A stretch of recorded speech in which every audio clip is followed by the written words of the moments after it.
Hello, my name is Eric Von Connors. I was just a normal guy until the night I learned what I truly was. A half-breed. Half vampire and half angel.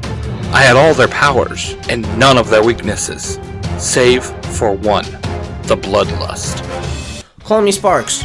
I'm a collective, a being destined to fight for the positivity of all life. I can control lightning, and I became a vessel for Fukaku, the demon god of destruction, one of the leaders of the Lost Dimension, the House of Pure Negativity. When we learned that our entire lives were for the amusement of the creators of the universe, truth be told, we gathered our friends and enemies, and we killed them. Also on that faithful night, I discovered the Order, a group dedicated to safeguarding the delicate equilibrium between good and evil. Get ready for a journey through the supernatural, where vampires, angels, and lycans coexist, each with their own struggle and triumphs. Come along with me, and together we'll embark on an adventure into the most epic tales that will defy even your expectations. And in results, we were given their power, multiversal, god-level power. But in results, we angered their race, the Lumalaya, who, in return of us killing two of their own, threatened every single life in all universes.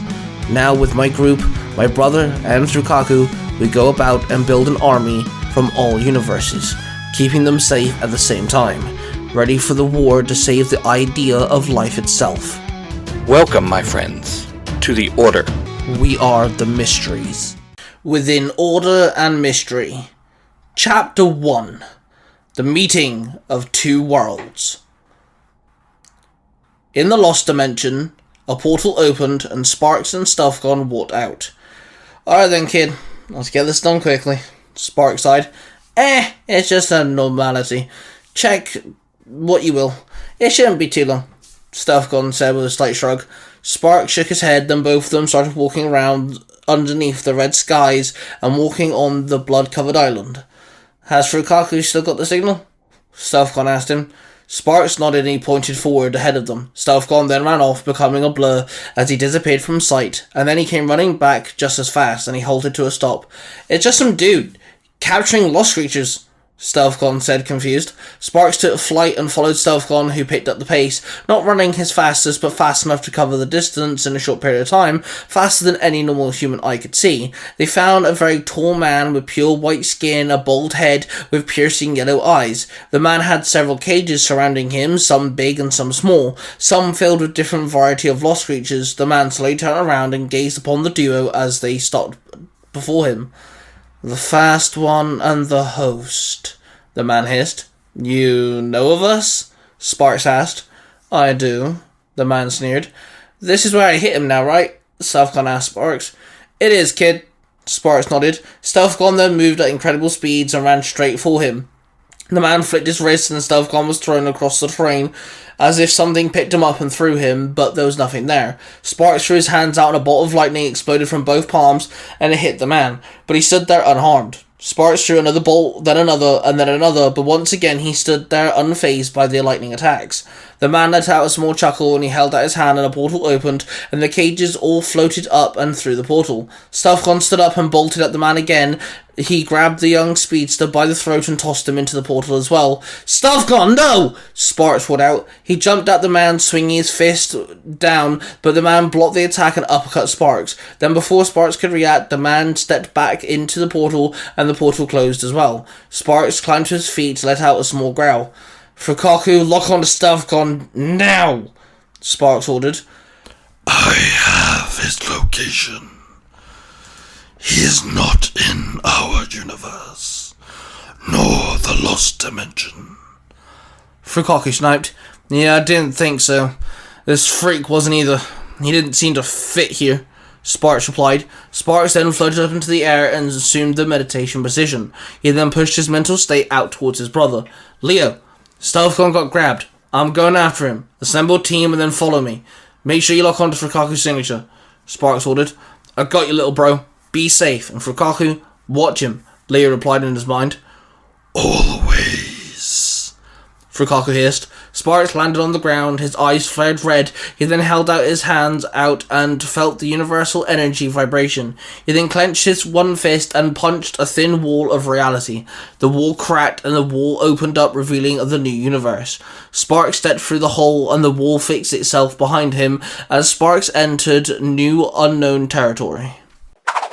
Two vampires ran through the graveyard, their eyes filled with hunger and fear as the werewolf known as Tasha Wolfbane chased after them. She dove forward and slashed her extended claws, and she caught one of the vampires by the ankle. The brute force of the swing knocked the vampire clean off his feet. She then picked up the vampire and tore it in half, chucking the two halves of the body to the ground, and they both turned to dust.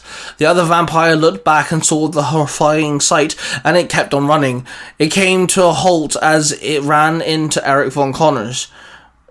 You're the chosen one, the vampire barked with fear. Chosen one? I mean, yeah, but my friends call me Eric. My old teachers would call me a pain in the ass, and when we play D&D, I'm known as Ethereal Nightshade, the Barbaric. Eric chirped. The half-Nephilim, half-vampire unsheathed his sword, and the vampire ran towards him. Eric moved swiftly, and with an easy rotation of his wrist, his blade cut cleanly, and the vampire's head fell to the ground, and both his head and body turned to dust. The vampire-angel hybrid stood there with a small grin on his face as he sheathed his blade, and Tasha came walking up to him as she sorted out her sleeves to her jacket. Why, oh why, must there be more vamps? We took down the literal definition of evil, I think. Right? Tasha asked, confused. Sadly, it doesn't work that way. Eric sighed. Then suddenly something caught their noses. A scent unlike any other. It smelled almost demonic. It was powerful. It was mixed with a godlike essence. You smell that, right? Tasha asked him. It's so powerful, how could you not? Eric replied. Then something caught Tasha's sight. She pointed to the sky and Eric looked up to see someone floating high within the clouds. Get the others. I'm going to go make first contact. Be on alert for an attack. Signal the order and have them on standby. Eric ordered. Tasha nodded, then ran off. Eric bolted in the other direction and stopped underneath the floating individual. Hey there, are you lost? Eric called out. The floating man de-escalated until he gently landed on the ground. Eric scanned him quickly with his vampire eyes, his eyes now red. He was young, late teens, maybe early 20s. His hair was red and spiky. He wore a long red trench coat that draped down to his ankles, with a hood. Hey there. My name's Sparks. Wait a minute. You're a hybrid, the boy said. You're no ordinary being yourself. Eric barked back. The mixture of demonic energy and the godlike essence was making him nauseous. My name is Sparks. I'm from a different universe, the boy explained. My name is Eric. I am the chosen one. I work for the Order. Eric replied, with a hand on his chest and a slight bow to his head. Vampire and angel, huh? Now that makes a bit more sense. Sparks questioned as his piercing blue eyes examined Eric. And what are you, a demonic human hybrid? Eric asked. Sparks let out a slight chuckle. Not quite. I'm a human. Actually, I'm a collective, a breed of human. But I'm also the host. My body is a prison for a demonic being called a demon god. His name is Rikaku, and he's my best friend. That's the god part. Put it bluntly, I killed the beings that created my universe, and I got given their powers, and now I'm in a war with the same beings' race. They want to rid the entirety of the multiverse. I am now part god too, Sparks told him. Eric pulled out his pistol and aimed it at Sparks. Are you trying to paint me a fool?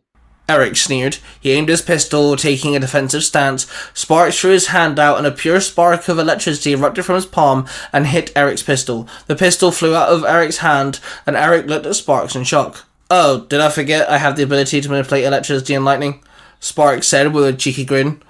Well, I'm gonna have to bring you in. Eric snapped. Trust me, there's no need for that. Just let me show you something, Sparks asked. Eric drew his sword and swung it. Sparks dodged the attack, but the tip of the blade ever so slightly catching his cheek. Sparks wiped the tiny drop of blood from his cut and examined his fingertip. It had been a long time since someone made him bleed. Then he let out a small chuckle. Eric jumped in and with another sword swing, he tried to hit Sparks. Sparks held out his hand, and in a flurry of pure red and black demonic energy, his sword known as Demon Tide appeared in his hand. A weapon that only listened to Sparks due to his connection with the demon god of destruction that soul was locked inside of him.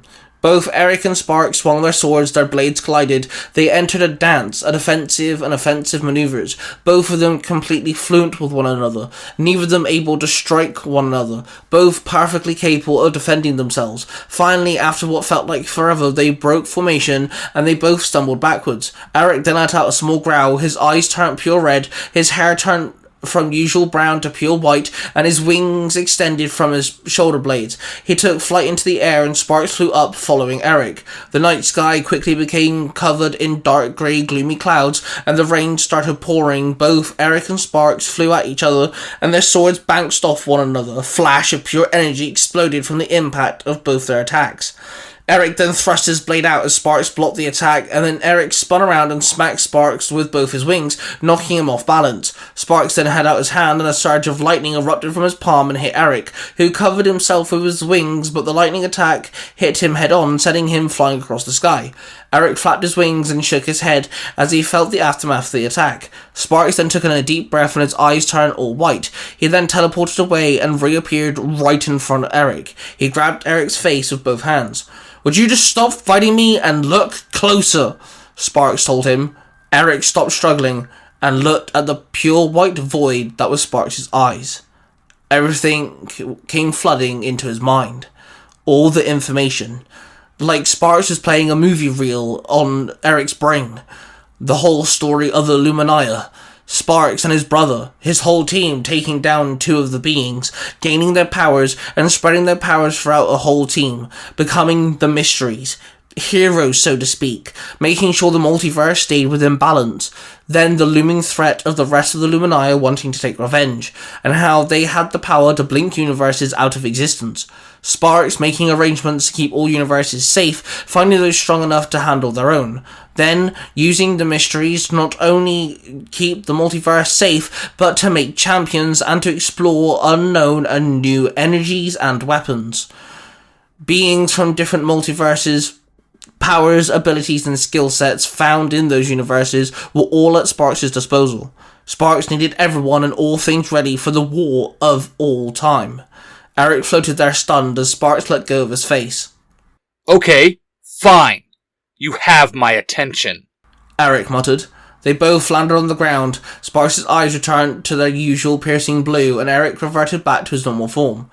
"I'm only here because someone or something entered into your universe from the Lost Dimension, Tsukaku's home dimension. And he has one of my teammates. He's just a kid, but I look out for him, you know?"